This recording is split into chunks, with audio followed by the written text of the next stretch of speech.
హల్లెలూయా.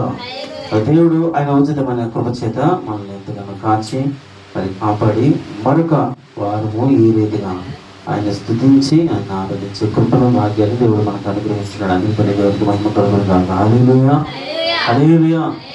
ఈ కీర్తన గ్రంథము మరి 72వ కీర్తన మనం చూసినట్లయితే సొలొమోను, జ్ఞాని అయిన సొలొమోను రాస్తున్నట్లుగా మనం చూస్తూ ఉన్నాం. ఈరోజు మరి ఈ కీర్తన గ్రంథాన్ని మనం కొద్ది నిమిషాలు ధ్యానం చేసినట్లయితే ఈ 72వ అధ్యాయం అంతా కొన్ని విషయాలు రాస్తూ ఉన్నాడు. దీనులను, ఏమాత్రం ఎన్నిక లేని వారిని దేవుడు చాలా గొప్ప కృపలో ఒక శ్రేష్టమైన ఆశీర్వాదములో ఉంచుతాడు అని చాలా శ్రేష్టమైన మాటలు రాస్తూ ఉన్నాడు. మనం చూసినట్లయితే 12వ వచనాన్ని ఒకసారి మనం చదువుదాం. దరిద్రులను మొర పెట్టగా అతడు వారిని విడిపించును, దీనులను నిరాధారులను అతడు విడిపించును. ఇక్కడ మనం చూసినట్లయితే ఆ లేఖన భాగాలన్నీ మనం చదివితే ఏమాత్రం విలువలేని జీవితాలను దేవుడు విలువైన వారిగా మారుస్తాడు. ఈరోజు మనం అనుకోవచ్చు మన జీవితం శూన్యము, మన బ్రతుకు వ్యర్థము, మనం ఏం చేసినా విలువలేనిది, మన బ్రతుకు చాలా దీనమైన బ్రతుకు అని నువ్వు ఈరోజు కృంగిపోయిన పరిస్థితులకు వేరు ఉంటే దేవుడు నీతో మాట్లాడుతున్న శ్రేష్టమైన మాట ఏమిటంటే నువ్వు కృంగిపోవలసిన అవసరం లేదు. దేవుడు నీకు తోడుగా ఉన్నాడు, నేను ఒక ఉన్నతమైన శ్రేష్టమైన కృపను ఉంచుతాడు అని రాస్తూ ఉన్నాడు. తన జీవితంలో తను అనుభవించిన అనుభవాలను ఈ కీర్తన ద్వారా అతను తెలియజేస్తున్నాడు. అక్కడ ఎంతటి కృపను దేవుడు ఆయనకి ఇచ్చాడో, నేను ఏమాత్రం విలువ లేని వాడిని, ఏమాత్రం యోగ్యత లేని వాడిని, కానీ నన్ను రాజుగా దేవుడు నియమించాడు, దేవుని యొక్క కృపలో నన్ను ఉంచాడు అని రాస్తూ ఉన్నాడు కీర్తన ద్వారా. ఈరోజు నువ్వు తెలుసుకోవాల్సిన విషయం ఏమిటంటే దేవుడు మనల్ని ఆ రీతిగానే దేవుడు ఆయన కృపలో ఉంచుతాడు, మనల్ని ఆ రీతిగానే బలపరుస్తాడు, మనల్ని ఆ రీతిగానే ఉన్నతమైన శ్రేష్టమైన కృపలో ఉంచుతాడు. ఈ విషయాలను మనం మర్చిపోకూడదని దేవుని వాక్యాన్ని బట్టి తెలియజేస్తున్నాను. దేవునికి మహిమ కలుగును గాక. హల్లెలూయా. ఓకే, నేను ఈరోజు ఒక్క విషయాన్ని మీ ముందు ఉంచాలని ఆశపడుతూ ఉన్నాను. కీర్తన ఈ 72వ కీర్తనలో 18వ వచనాన్ని మనము ఈ దినము జ్ఞానాంశంగా ఒకసారి పరిశీలన చేద్దాము.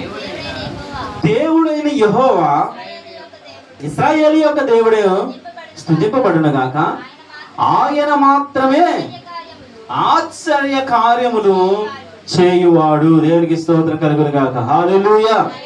ఓకే, ఇప్పుడు మనము ఒక నిమిషం మనం అందరం మాట్లాడదాం. ఆయన మాత్రమే ఆశ్చర్య కార్యాలు చేయువాడని దేవుని వాక్యం సెలవిస్తూ ఉన్నది. మనము ఆయన ఏ ఆశ్చర్య కార్యాలు చేశాడు? బైబిల్ గ్రంథంలో మొదటిది, బైబిల్ గ్రంథంలో ఒకసారి ఆలోచన చేద్దాం. బైబిల్ గ్రంథంలో చెప్పబడిన ఆశ్చర్య కార్యాలు ఏంటి చెప్పండి. కొన్ని ఆ వివాహం విషయంలో ద్రాక్షరసాన్ని మరి నీళ్ళ ద్రాక్షరసం చేశాడు. ఓకే, నెక్స్ట్ ఎర్ర సముద్రాన్ని 2 పాయలుగా చేశాడు.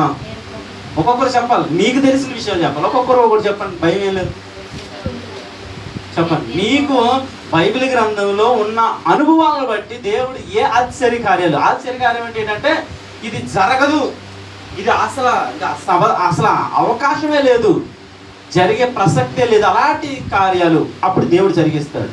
అలాంటి ఇప్పుడు సపోజ్ ఎగ్జాంపుల్గా మనం చూసాం, సముద్రాన్ని 2 పాయలు ఎవరైనా చేర్చగలరా? చేర్చలేదు, దేవుడు చేశాడు. అలాంటి కార్యాలు మీకు తెలిసిన ఒకటి చెప్పండి. మీరు వాక్యాలు తెలిసిన వారైతే దేవుడు చేసిన కార్యాలు మీకు గుర్తుంటే చెప్పండి, భయం ఏం లేదు. ఒకటి మనం ఆలోచించాలి, మీకు ఎంతవరకు తెలిసిందని మాకు తెలియాలి కదా, చెప్పండి అమ్మా. దేవునికి స్తోత్రం. సింహాల బోన్లో దానియేలును రక్షించిన విధానం. నెక్స్ట్ ఎరుకో గోడలు. వెనకాల వారు కూడా చెప్పండి అమ్మ, కుర్చీలో కూర్చున్న వారు మీకు తెలిసింది చెప్పండి, మీకు ఎంతవరకు తెలుసో అది చెప్పండి, భయం ఏమీ లేదు. గర్భాన్ని దేవుడు తెరిచాడు. నెక్స్ట్ షడ్రకు మేషకు అబేద్నెగోని అగ్నిగుండం తప్పించాడు. నెక్స్ట్ కుర్చీలో ఎవరు చెప్పట్లేదు, మీకు తెలిసింది చెప్పండి. జస్ట్ మీకు ఏం తెలుసు దేవుడు చేసిన కార్యం ఒక్క విషయాన్ని చెప్పాలి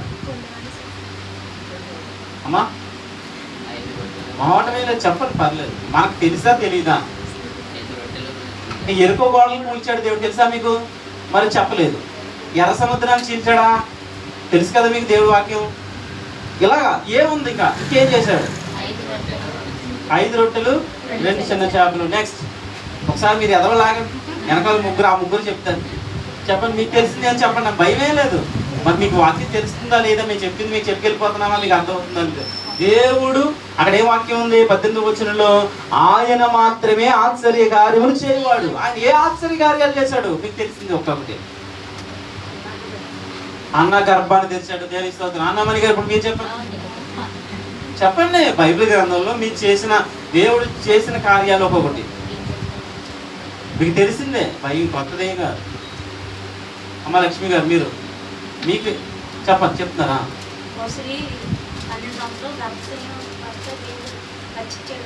అమ్మ అదే రక్తస్రావ శ్రీ. ఓకే, దేవుని స్తోత్రం. మీరు చెప్పనా? అలాంటిదే ఏదో ఒకటి దేవుడు చేసుకోలే. ఓకే, ఇక్కడ వరకు బైబిల్ గ్రంథం. ఓకే, సొంతంగా మీ జీవితంలో చేసిన కార్యం ఒక్కొక్కరు చెప్పండి. మీ జీవితంలో చెప్పండి. షారోన్ విషయంలో వివాహం జరిపించాడు దేవుడు. నెక్స్ట్ మీకమ్మా మీ జీవితంలో ఇప్పుడు చేశాడా? అన్నమణి గారు ఒక్కటే దేవుడు మహింపరిచే విషయంలో చెప్పండి, భయమే లేదు. ఒక్కటి చెప్పండి చాలు. ఒక్కటమ్మా ప్లీజ్, ఒక్కటి చెప్పండి చాలు. చాలా బైబిల్ గ్రంథంలో చాలా ఉన్నాయి, ఒక్కటి చెప్పమన్నా. మీ జీవితంలో ప్రతి ఒక్కరి జీవితంలో చాలా ఉంటాయి, ఒక్కటి చెప్పండి. ఒక్కటే. అమ్మ లక్ష్మి గారు అమ్మా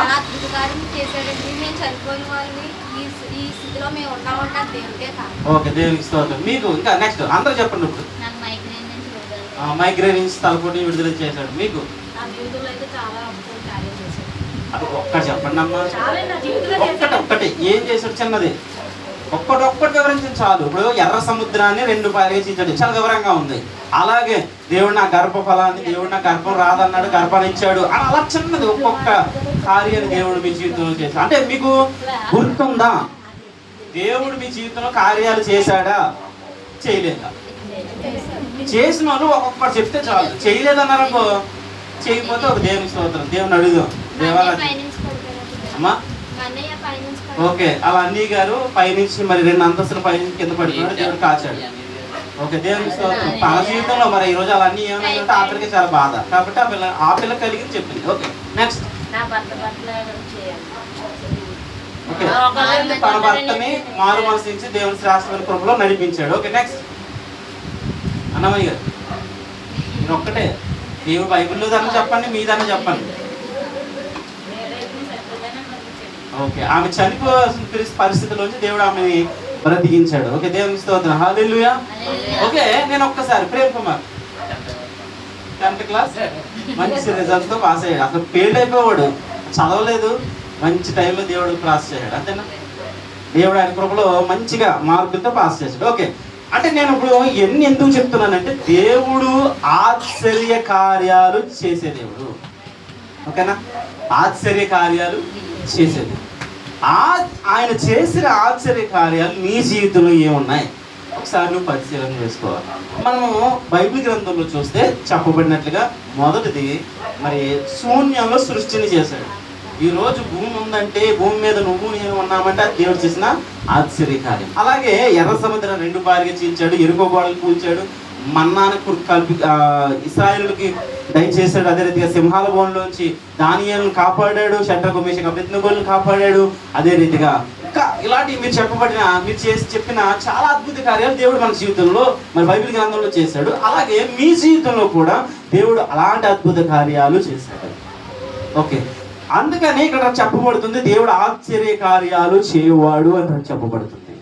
మరి ఇన్ని తెలిసిన నీవు ఏదైనా నీ జీవితంలో మరొక నూతనమైన కష్టమో శ్రమో ఇబ్బందో వచ్చినప్పుడు నువ్వు కృంగిపోతున్నావా, ధైర్యంగా ఉంటున్నావా? ఇది నువ్వు పరిశీలన చేసుకో, నాకు చెప్పవలసిన అవసరం కాదు.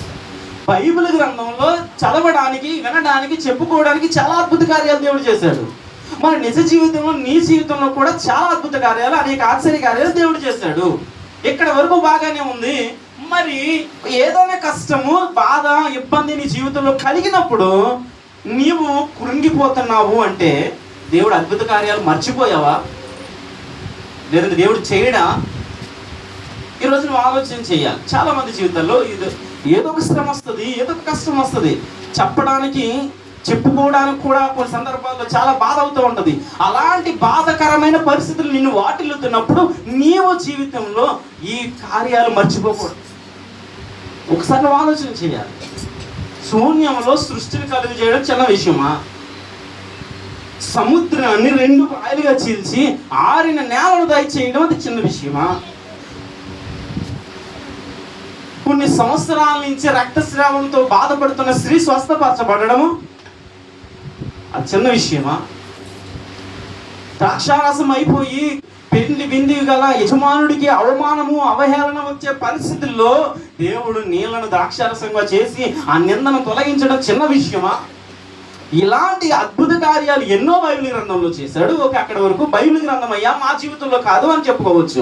ఒకవేళ నిజ జీవితంలో నీకు వస్తే, నా అన్నయ్య రెండు అంతస్తులు పైనుంచి కిందకి పడిపోయినప్పుడు కనీసం చిన్న గాయం అవ్వలేదు, చనిపోవలసిన వ్యక్తి, నడుము ఇరిగిపోవలసిన వ్యక్తి, మంచానికి పరిమితం అయిపోవలసిన వ్యక్తి రోజు శ్రేష్టమైన జీవితంలో ఇదిగో దేవుని మందిరానికి దేవుని శ్రేష్టమైన కృపలో ఉన్నాడు అంటే ఈ కార్యాన్ని నువ్వు ఎలా మర్చిపోతున్నావు? చచ్చిపోవలసిన వ్యక్తిని ఈరోజు నన్ను బ్రతికించాడు. ఎక్కడో నా జీవితం శూన్యమైన మట్టి గుట్టలో ఉండవలసిన నన్ను ఈరోజు శ్రేష్టమైన కృపలో ఉంచాడు. పెంట కుప్ప మీద నుంచి నన్ను లేవనెత్తాడు. ఇలాంటి అద్భుత కార్యాలు ఎన్నో చెప్తున్నావు. మరి ఇంకొక శ్రమ వచ్చినప్పుడు, ఇంకొక కష్టం వచ్చినప్పుడు, బాధ వచ్చినప్పుడు ఈ కార్యాలు ఎలా మర్చిపోతున్నావు? దేవుడు నా జీవితంలో ఏమీ చేయలేదండి, దేవుడు నన్ను మర్చిపోయాడండి, దేవుడు నన్ను పట్టించుకోవడం లేదండి అని అనవలసిన అవసరత లేదు. ఈరోజు దేవుడు నిన్ను చూస్తూ ఉన్నాడు. నువ్వు భయపడవలసిన అవసరం లేదు. నువ్వు దేని కొరకు కురింగిపోతున్నావో, దేని కొరకు నలిగిపోతున్నావో అది దేవుని సన్నిధిలో పెట్టి ప్రార్థిస్తే చాలు. ఇన్ని కార్యాలు చేసిన దేవుడు ఈ కార్యం కూడా చేస్తాడు నీ జీవితంలో. నువ్వు నమ్మాలి, నువ్వు విశ్వసించాలి.